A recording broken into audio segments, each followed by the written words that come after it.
عجیب عجیب عابد پیدا ہوئے، عجیب عجیب محدث پیدا ہوئے، عجیب عجیب فقہا پیدا ہوئے.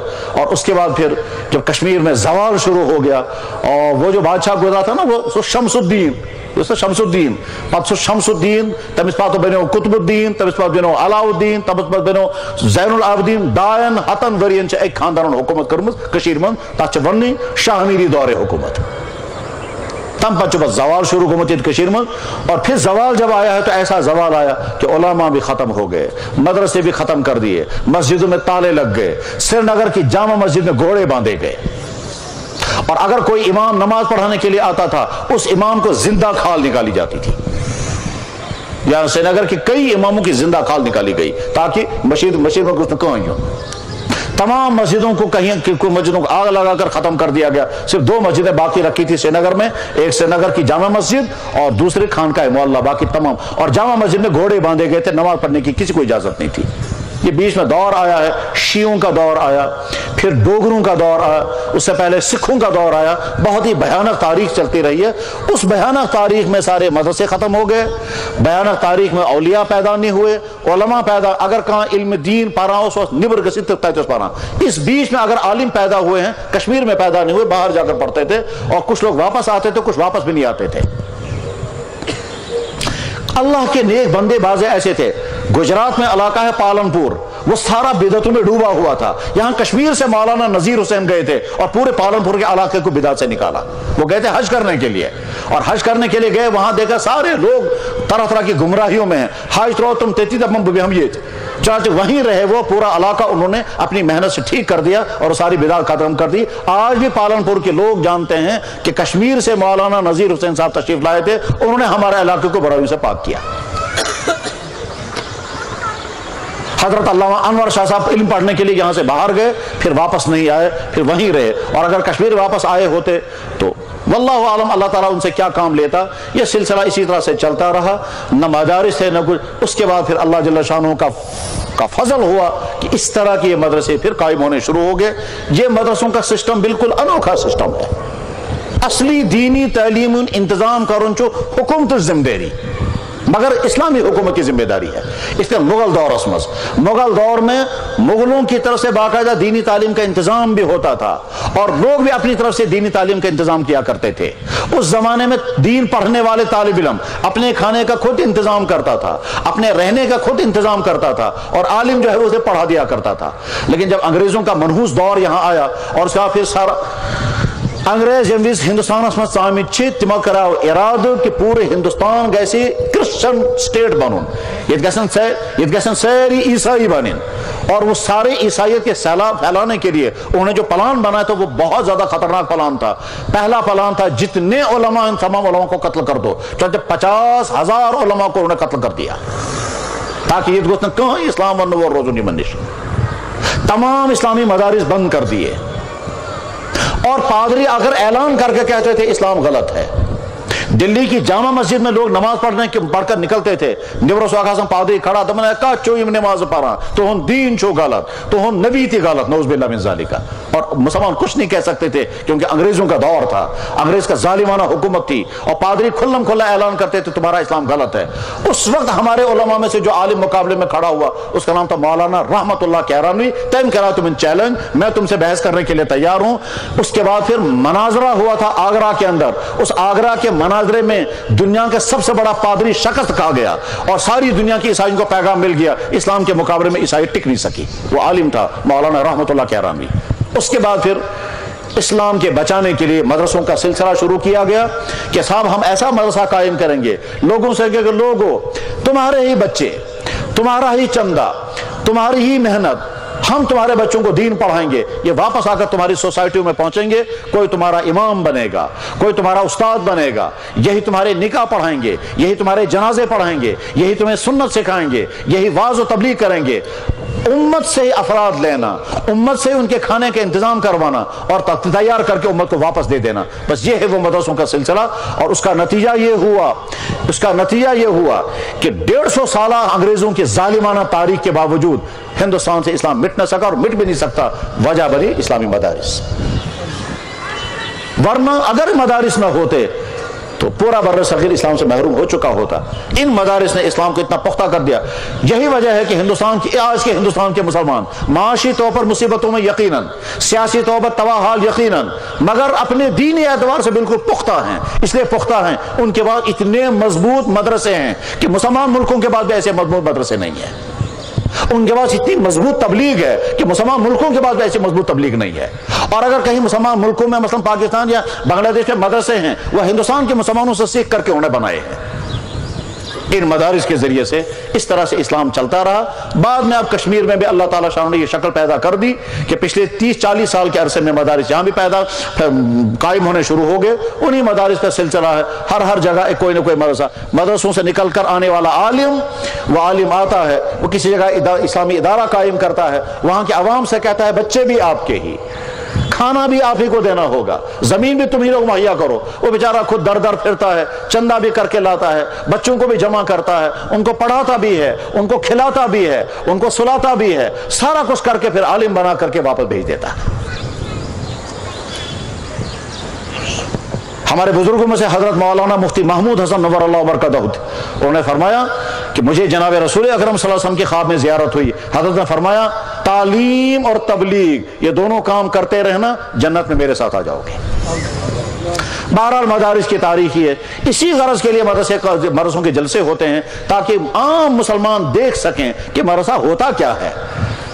اور آج کے زمانے میں تو مدرسوں کے خلاف طرح طرح کے الزامات لگتے ہیں، اور جو الزام لگانے والے وہ بھی جانتے ہیں یہ الزام ہے صرف. میرے بھائیو بہت عجیب مرحلہ آتا ہے وہ کیا، جب غیر سمجھتے ہیں یہ مدرسہ کیا چیز ہے، اپنے کہتے ہیں یہ بیکار ہے، وہ دوسرے سمجھتے ہیں یہ کیا چیز ہے، کہ جب تک یہ ہیں تب تک اسلام کو ہلانا مشکل ہے.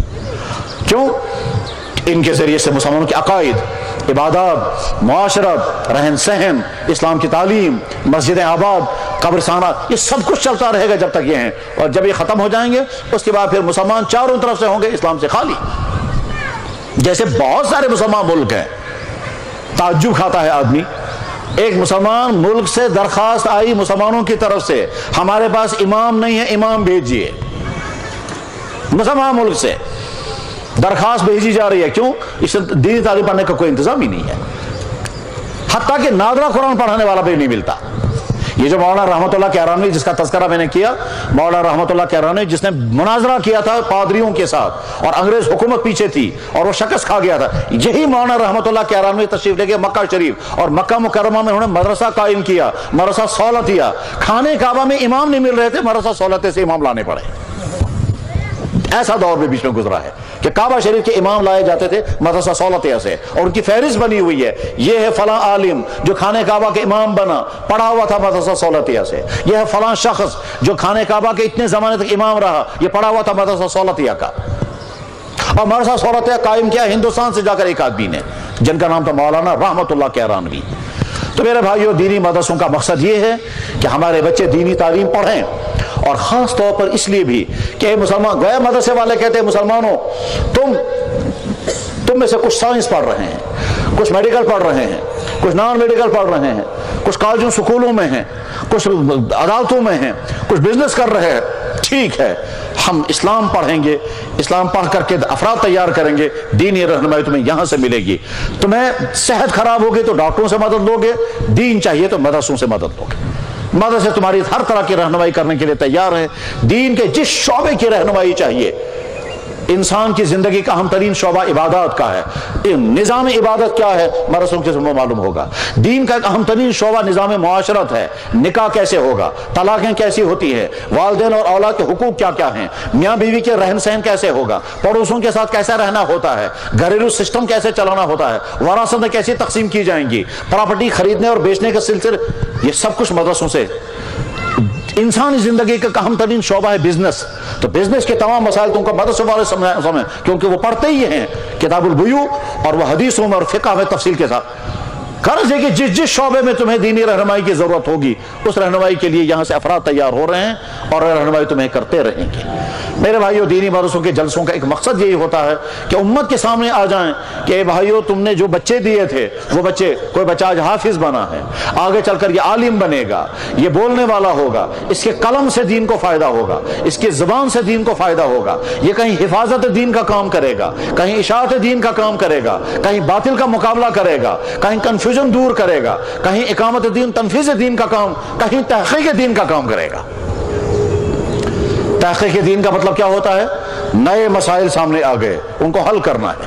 وہ حل کیسے ہوں گے؟ اس مسائل کو حل کرنے کے لیے جتنا علم چاہیے، وہ جب تک وہ علم نہیں ہوگا تب تک وہ حل نہیں ہو سکتے ہیں۔ تحقیق دین۔ اور آج کے زمانے میں ہزاروں نئے مسئلے سامنے کھڑے ہیں۔ ساسبج مسئلہ چھ نہیں کھڑا جم حل کرن چھ اس علماء نے ذمہ داری، عوام ہیکن تم مسئلہ سمجھت تہ نہ، ایسے ٹف مسائل اور زندگی ہر سیاسی مسائل ہزاروں ہیں، معاشی مسائل ہزاروں ہیں، میڈیکل لائن سے ہزاروں مسئلے آ رہے ہیں۔ پتہ ہے سوانان بلڈ ڈونیشن، پتہ ہے سوانان آئی ڈونیشن، پتہ ہے سوانان کڈنی ڈونیشن، آج ہے لیور ڈونیشن۔ لیور ڈونیشن کا مطلب جیسے لیور کا پیس کریں گے اور آدھا پیس دوسرے کو دیں گے، یہ درست ہوگا یا نہ درست ہوگا؟ پیسہ لے سکتے ہیں یا نہیں لے سکتے ہیں؟ جائز اگر ہے تو کیسے ہے؟ اگر ناجائز ہے تو حل کیا نکلے گا؟ ان قریب شاید ایسا وقت آنے والا ہے، ایسا وقت آنے والا ہے کہ انسان ڈیسائیڈ اس کا آج نا سوال کیا تھا جناب، بچہ ٹھہر گیا، الٹرا ساؤنڈ بتا دیتا ہے کہ لڑکا ہے کہ لڑکی ہے، ٹھیک، اس کے بعد آدمی فیصلہ کرنے لگتا ہے تیرے کو ختم ہی کروں، تو ایوارشن کرا دیتے ہیں۔ گویا میڈیکل نے یہاں تک پہنچا دیا کہ وقت سے پہلے پتا چل رہا ہے کہ لڑکا ہے کہ لڑکی ہے، اس کے بعد پھر لوگ اب بچوں کو گرا رہے ہیں، خاص طور پر لڑکیوں کو گرا رہے ہیں۔ ایسا ہو سکتا ہے کہ آگے چل کر کے بہرحال آ جائے گا کہ انسان سی پرسن سشکا چاہاں لڑکا تھا ان کی لڑکی جی ونتی ایسے میڈیکل وہاں پہنچ جائے گا۔ اس وقت علماء کو فیصلہ کرنا ہے یہ جائز ہوگا کہ ناجائز۔ اگر علماء کہیں گے چوائس جو مرضی سو کرو، سہری سانڈن لڑک ٹھیک سہری سانڈن لڑک کیس کل بات لڑکی ایسے کوئی نہیں تھے نا، سہری کی اصل لڑکے سانڈن خانداری کے زبانی سب نے کوئی نہیں، تو پاپولیشن کا امبیلنس ہو جائے گا، اس کو نظر میں رکھ۔ ہزاروں مسائل نئے پیدا ہوتے ہیں، عبادات میں بھی نئے مسائل پیدا ہوتے ہیں۔ پہلے زمانے میں انجیکشن نہیں کرتے تھے، آج کے زمانے میں انجیکشن کرتے ہیں، سوال ہے روزہ ٹوٹے گا یا باقی رہے گا۔ پہلے زمانے میں انہیلر نہیں تھا، آج کے زمانے میں انہیلر ہے، سوال ہے روزہ ٹوٹے گا یا باقی بچے گا۔ دوائیوں کے قبیل کی ایسی ایسی چیزیں سامنے آئی ہیں۔ مجھے کل رات آدمی فون کر رہا ہے، کہہ لگا جناب ایک کیپسول آیا ہے، اس میں نان ویجیٹیرین سمٹمز ہیں، لیکن یہ نہیں معلوم ہے کہ گوشت کی کیا کیا چیز اس میں ڈالی گئی ہے، اور وہ کیپسول کھائے جاتے ہیں۔ ہم یہ کیپسول کھا سکتے ہیں یا نہیں کھا سکتے ہیں؟ کون فیصلہ کرے گا یہ حلال ہے کہ حرام ہے؟ تو طرح طرح کے نئے مسائل پیدا سامنے آتے ہیں۔ علماء کا ایک کام اشاعت دین، دوسرا کام حفاظت دین، تیسرا کام تنفیذ دین، چوتھا کام تحقیق دین۔ نئے مسائل سامنے آئیں گے، ان کی تحقیق کرو، ان کے جائز و ناجائز ہونے کے فیصلے کرو۔ پانی کی قلت سامنے آنے والی ہے، جب پانی کی قلت سامنے آئے گی اس کے بعد کیا ہوگا؟ شہروں کے اندر جو گندے نالے ہیں، ان گندے نالوں کے پانی کو صاف کیا جائے گا، اور صاف کرنے کے بعد پھر دوبارہ بوتلوں کے ذریعے سے گھروں تک پہنچایا جائے گا، تو وہ پانی پینا جائز ہوگا ناجائز؟ صاف تو ہو گیا مگر پاک بھی ہوا یا نہیں؟ بلکہ ہو سکتا ہے آگے چل کر کے انسانوں اور جانوروں کا پیشاب بوتل میں جمع کر کے پھر اس کو پروسیس کر کے پھر صاف کر کے دیں گے، کہا آپ کو یہی پینا پڑے گا، یہ جائز ہوگا ناجائز؟ تو طرح طرح کے نئے مسائل سامنے آتے ہیں، اور ان مسائل کو حل کرنے کے لیے محنتیں کرنی ہوتی ہیں۔ یہ سارے کام علماء کے کندھوں پر ہے، اور علماء الحمدللہ یہ کام۔ تو میرے بھائیوں، دینی مدارس میں جلسہ کرنے کا اہم ترین مقصد ہوتا ہے مدرسوں کا تعارف، مدرسوں کی کارکردگی، مدرسوں کے ذریعے سے کیا چیز تیار ہو رہی ہے وہ۔ اللہ اکبر! وہ باپ کتنا خوش قسمت جس کا بیٹا حافظ بنا۔ اللہ کے نبی علیہ السلام فرما رہے ہیں قیامت کے دن حافظ کے باپ کو ایسا تاج پہنایا جائے گا جس کی چمک سورج سے زیادہ تیز ہوگی۔ تو جب حافظ کے باپ کو یہ تاج پہنایا جائے گا تو خود حافظ کا مقام کتنا اونچا ہوگا۔ ارشاد فرمایا گیا دیندار حافظ، قرآن کے مطابق زندگی گزارنے والا حافظ اتنا قیمتی ہوگا کہ 10 جہنم کے مستحق انسانوں کو جہنم سے نکال لے گا۔ شفاعت کا حق اتنا اس کو اللہ تعالیٰ عطا فرمائیں گے۔ اللہ کے نبی فرما رہے ہیں خیرکم من تعلم القرآن وعلمہ، تم میں سب سے زیادہ بہتر انسان وہ ہے جس نے قرآن سیکھا اور قرآن سکھایا، سب سے بہتر انسان وہ ہے۔ اس سے زیادہ خوش قسمت انسان کون؟ کہ جس کے کانوں میں آواز صرف قرآن کی، جس کی نگاہوں کے سامنے صرف قرآن، جو ہر وقت باوضو رہتا ہے قرآن کے لیے، وہ سوتا ہے تو قرآن کی فکر لے کر، وہ صبح اٹھے گا تو قرآن کی فکر لے کر، یا اس کو نادرہ پڑھنا ہے یا حفظ کرنا ہے یا تفسیر پڑھنی ہے یا اس کا گرامر پڑھنا ہے یا حدیث پڑھنی ہے، تو رات و دن ان کا گزرتا ہے قرآن کے ماحول میں، حدیث کے ماحول میں۔ اس لیے مقدس ترین جگہ ہوتی ہے وہ مدرسہ جہاں صبح سے شام تک صرف اللہ، صرف پاکیزگی، صرف یہی وجہ ہے کہ اگر آج کوئی جاننا چاہے کہ صاحب دنیا میں سب سے زیادہ پاکیزہ ماحول کہاں ہے، جواب آئے گا مدرسے میں۔ یہاں نہ بے حیائی ہے، یہاں نہ لڑکیاں ہیں، یہاں نہ بے پردگی ہے، یہاں نہ فحش چیزیں ہیں، یہاں نہ فلمیں ہیں، یہاں نہ ٹی وی ہے، یہاں گندا کام کچھ نہیں، پاکیزہ ترین ماحول میں پاکیزہ جوان تیار ہوتے ہیں۔ اور میں کبھی کبھی سوچتا ہوں، میں نے کہا یا اللہ، وہ حدیث جس میں اللہ کے نبی علیہ السلام نے ارشاد فرمایا، کیا فرمایا؟ فرمایا 7 آدمی قیامت کے دن عرش کے سائے کے نیچے ہوں گے، ان میں سے ایک وہ جوان جس نے اپنی جوانی پاک صاف حالت میں گزاری۔ یہ مدرسوں کے پڑھنے والے نوجوان طلبہ جو ہیں یہ ضرور اس کا مصداق ہوں گے کہ ان کی جوانی ان کی عموماً پاک صاف ہوتی ہے، نہ ان کے ہاں چوریاں ہوتی ہیں، نہ بدکاریاں ہوتی ہیں، نہ سود کھاتے ہیں، نہ رشوت کا لین دین ہے، نہ غیر اسلامی افیئرس ہوتے ہیں، کچھ بھی نہیں گناہ۔ اللہ ماشاءاللہ کوئی آدمی بگڑ جائے تو ہو سکتا ہے، اس لیے کہ شیطان کہیں بیٹھا ہوا نہیں، شیطان تو خانے کعبہ کے اندر بھی لوگوں کو دھوکے دے رہا، گمراہیاں کراتا ہے۔ لیکن مجموعی طور پر مدرسوں میں پڑھنے والے طلبہ انتہائی پاکیزہ کردار کے ہوتے ہیں، اور یہی مستقبل میں امت کے دین کے سربراہ بننے والے ہیں۔ ان میں سے کوئی کہیں امام ہوگا، کوئی کہیں عالم ہوگا، کوئی کہیں مفتی ہوگا، کوئی کہیں سربراہ ہوگا، مختلف شعبوں مختلف اداروں میں دین کا کام کریں گے۔ میرے بھائیو، دین کے مدارس کا جلسہ اس کا ایک اہم ترین مقصد ہوتا ہے، یہ امت اپنے اپنے کاموں میں ہے، نوجوان سکولوں کالجوں میں، ملازمین دفتروں میں، بزنس کرنے والے بازاروں میں، مزدوری کرنے والے کھیتوں اور فیکٹریوں کے اندر ہوتے ہیں، ان کو دین سننے اور سنانے کا موقع نہیں ملتا ہے، تو مدرسے میں جمع کر کے ایک طرف سے علماء کو لائیں گے، ایک طرف سے عوام کو لائیں گے، اور آ کر کہیں گے اے مسلمانوں، تم مسلمان ہو، دین سنانے کے لیے ہم نے انتظام کیا ہے، علماء آئیں گے اور تمہیں دین سکھائیں گے، سنائیں گے، تاکہ تم آگے دینداری کی زندگی گزار سکو۔ دینی مدرسوں کے جلسے کا دوسرا مقصد یہ ہوتا ہے امت تک دین پہنچانا، امت کو جمع کر کے ان کو دین سنانے کا انتظام کرنا، اور اس لیے علاقوں سے علماء کو جمع کرتے ہیں تاکہ وہ عوام کو دین کی بات سنائیں۔ میرے بھائیو، اللہ تعالیٰ سے بے انتہا فضل و احسان کہ عشق مسلمان سو انسان کو نادان، بلکہ بدترین نادان، یہ میں ذہن زندگی میں یہ خیال آنا کہ اللہ تعالیٰ نے مہربانی سے میں پڑھ کر بسنت مسلمان بنوں۔ مسلمان بننے کے لیے ہم نے کوئی قربانی نہیں دی، نشکہ سے درخواست دیتمت، نشکہ کا مطالبہ کرمت، بالفرض خدا نہ خواستہ اگر کسی غیر مسلم گھر میں پیدا ہوئے ہوتے شاید ساری زندگی اسی کفر میں گزر جاتی، مگر اللہ نے ہم کو اسلام کی دولت عطا فرمائی، اس لیے شکر پڑھنا چاہیے، اور ہمیشہ شکر پڑھنا چاہیے، اللہ آپ کا احسان، آپ نے ہم کو مسلمان بنایا۔ جنبیز میں اللہ تعالیٰ نے اسلام عطا کر، اور ہم تو سمجھ بھی نہیں سکتے ہیں جو لوگ اسلام قبول کرتے ہیں ان کو کیسی کیسی مصیبتیں آتی ہیں، ان کو کیسی کیسی پریشانیاں جھیلنی پڑتی ہیں، کیسے کیسے ظلم سہنے پڑتے ہیں، اور آج بھی یہیں کشمیر میں کچھ لوگ انتہائی مظلومیت کی حالت میں ہیں صرف اس لیے کہ انہوں نے اسلام قبول کیا۔ اور ایک دفعہ ایک لڑکا مجھ سے ملنے کے لیے آیا، پہلے تو اس نے فون پر میں سے عام ہوسمچو لڑکے میں فون کر رہا اس ونا بہت مسلمان اردو بہت سکت کرا، جناب میں مسلمان ہو گیا ہوں، میرے گھر والوں کا بھی پتہ نہیں ہے، رمضان کا مہینہ چل رہا ہے، میں سحری کھا نہیں سکتا ہوں، میں نے اپنے دوستوں سے کہا ہے صبح مجھے بیدار کر دیا کریں، وہ مجھے رنگ کر دیتے ہیں، میں صبح کو پانی کا کپ پیتا ہوں اور اسی سے میرا روزہ ہوتا ہے، شام کو افطار کے وقت گھر والوں کے ساتھ بیٹھا ہوتا ہوں، ان کو نہیں بتا سکتا میں افطار کر رہا ہوں، میں ویسے اٹھ کر کے تھوڑا سا پانی پیتا ہوں، پانی سے میرا روزہ شروع ہوتا ہے، پانی سے میرا افطار ہوتا ہے، یہ بتائیے اللہ میرا روزہ قبول کریں گے یا نہیں؟ یہ سوال پوچھتا ہے۔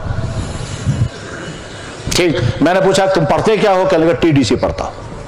ٹی ڈی سی پڑھنے والا لڑکا مسلمان ہوا اور اس طرح سے وہ روزہ رکھ رہا ہے۔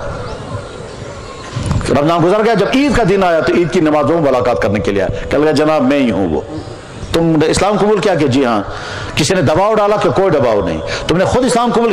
میرے بھائیوں وہ تو چھوڑ دیجئے، ابھی پچھلے ہفتے، اللہ اکبر، پچھلے ہفتے ایک شخص آیا، وہ آ کر کے کہتا ہے کہ جناب میں شرابی پاپی انسان، اور ٹیکا لگانے والا، مجھے خواب میں نبی کی زیارت ہو گئی، میرے ہاتھ میں شراب کا گلاس تھا، وہ شراب کا گلاس انہوں نے توڑ دیا، اسی وقت میں بیدار ہو کے میں نے توبہ کر لیا، آج کے بعد شراب کبھی نہیں پیوں گا، اور آ کر کے مسلمان ہو گیا، کلمہ پڑھا اس نے۔ اللہ نے ہم کو یہ امتحانات نہیں ڈالے، اپنے گھر میں ہم کو اسلام کی دولت مل گئی، الحمدللہ رب العالمین۔ ونچ اس میں ہر ایک انسان سن ڈیوٹی سو زانے کہ اسلام چھو کیا، اگر اللہ تعالیٰ اس اسلام عطا کور اس اگر مسلمان چھے اشنا یہ زانو ہاں سے مسلمان کیا ہو اسلام چھو کیا، اسلامش تعلیم چھا کیا، اشنا مسلمان سن ذمہ داری۔ اگر آخ انسان ڈاکٹر چھو تمہیں پتا میں کیا کہوں چھا، اگر آخ انسان سس چھو تمہیں پتا کہ میں کیا کہوں چھا، سو زانن پر اس اگر مسلمان چھے اور یقیناً چھے مسلمان اشنا ڈیوٹی پانے کی سمجھو اسلام چھو کیا۔ میرے بھائیو علماء یہی سمجھانا چاہے اسلام ہے کیا، لیکن شارٹ میں اگر کوئی بتانا چاہے تو میں کہہ سکتا ہوں کہ اسلام کچھ چیزیں ماننا، کچھ کام انجام دینا اور کچھ کاموں سے بچنا، ان تین چیزوں کا نام اسلام ہے۔ کیا چیز مانن، کیا چیز کارن، کیا چیزیں رش دور روزن۔ کچھ چیزیں ماننی ہیں ان کو کہتے ہیں عقائد، کچھ کام کرنے ہیں ان کو کہتے ہیں فرائض، کچھ کاموں سے بچنا ہے ان کو کہتے ہیں حرام، بس یہ تو اسلام۔ آسا یہ ڈیٹیل کرو تو پوری زندگی اس میں آ جائے گی۔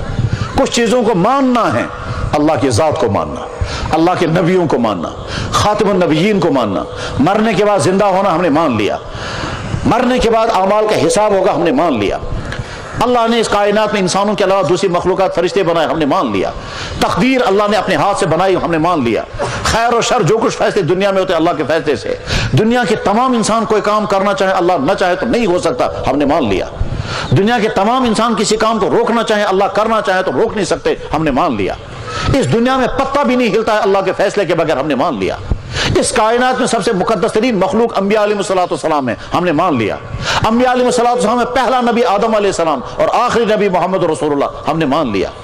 ہر نبی ایک علاقے کے لیے آتا تھا، صرف محمد رسول اللہ پوری کائنات کے لیے نبی بن کر آئے ہم نے مان لیا۔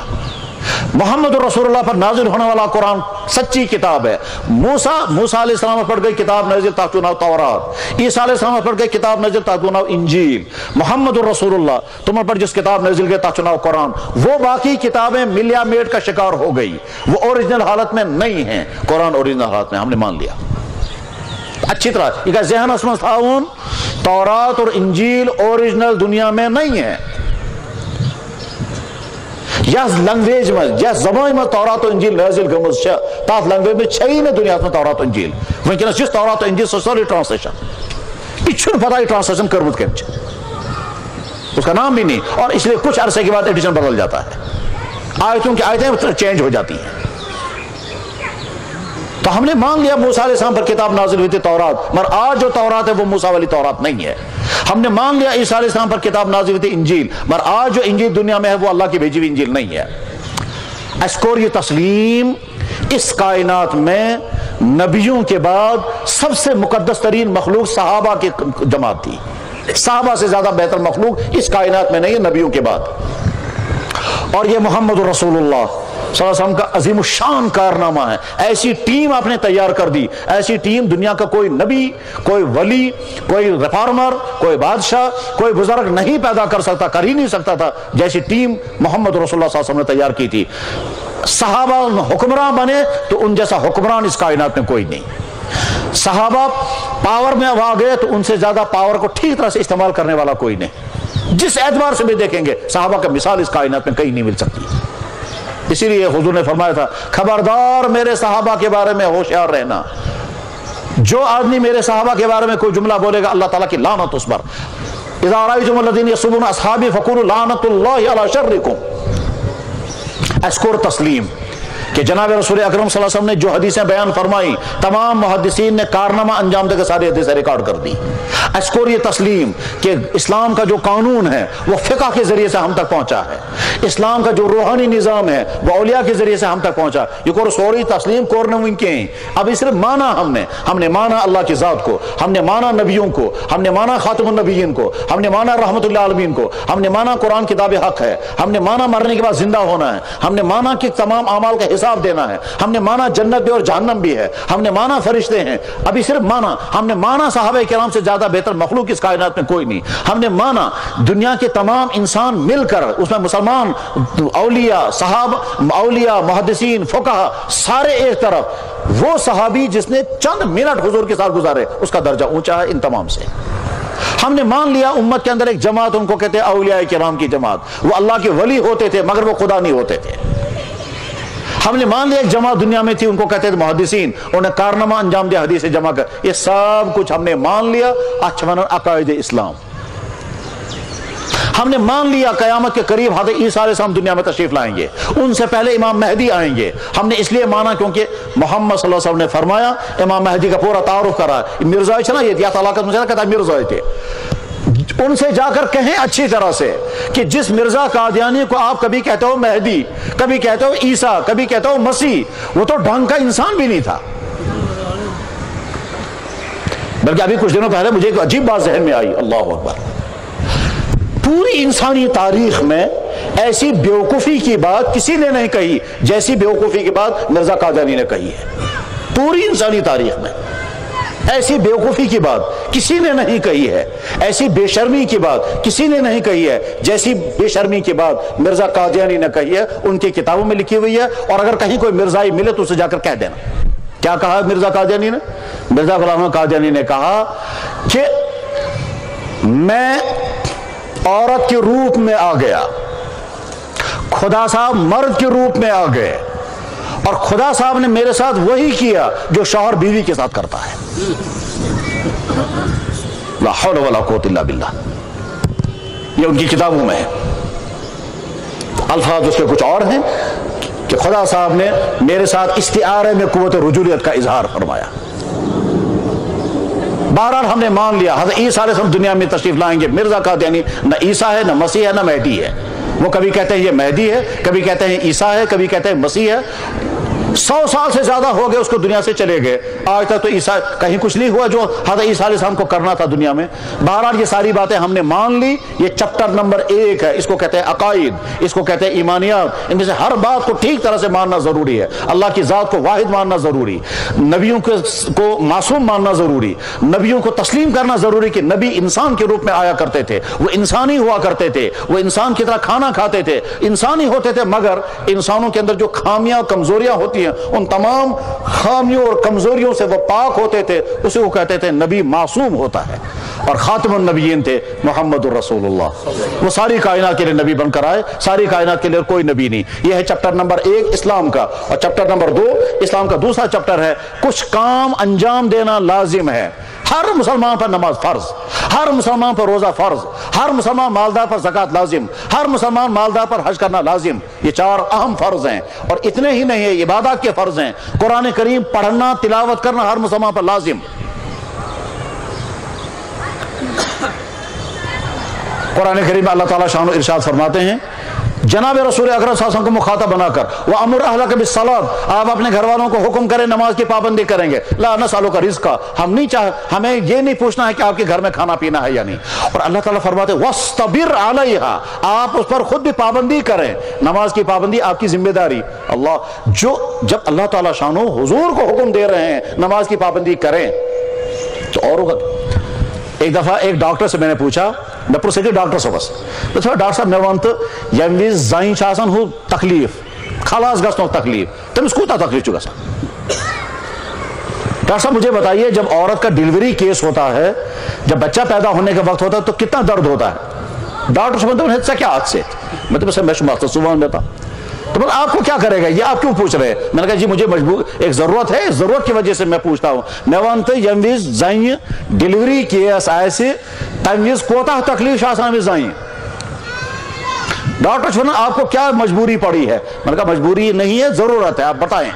سشونا دانت میں جب درد ہوتا ہے تو بہت سخت ہوتا ہے. میں تو بس ٹھیک. دبن دانت سے 8 گنا زیادہ درد ہوتا ہے جب کڈنی کے اندر پتھر ہوتا ہے. میں تو بس ٹھیک.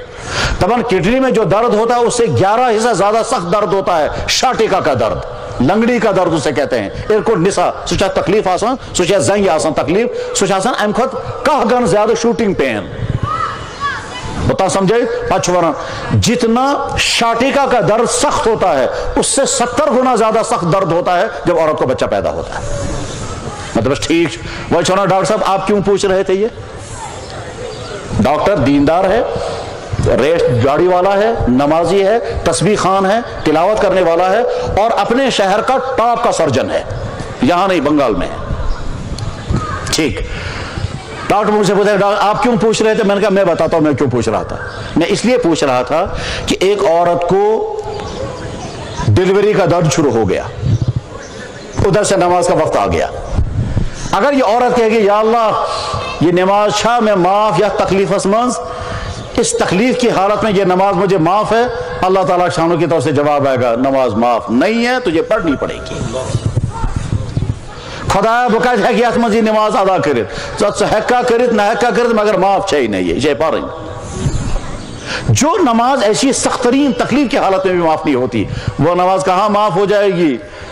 عورت کہ مجھے برتن صاف کرنے ہیں, مجھے کپڑے دھونے ہیں, مجھے یہ کرنا ہے, ان عذروں کی وجہ سے نماز کیسے معاف ہو سکتی ہے؟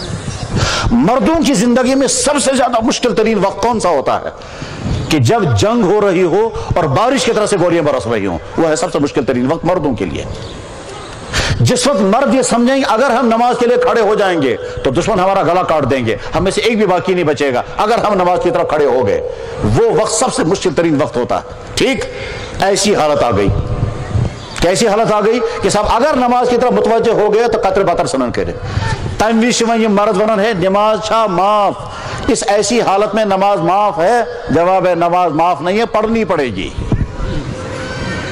ثبوت اس کا جناب رسول اکرم صلی اللہ علیہ وسلم نے صلاۃ الخوف پڑھی. اسی لیے حدیث کی کتابوں میں چپٹر آتا ہے صلاۃ الخوف کا. صلاۃ الخوف کا مطلب یہ ہوتا ہے جب دشمن حملہ کرنے کتنا قریب ہے کہ اگر ہم نماز میں مشغول ہو گئے تو مارے جائیں گے سارے, اس وقت نماز چھوڑنے کی اجازت نہیں ہے.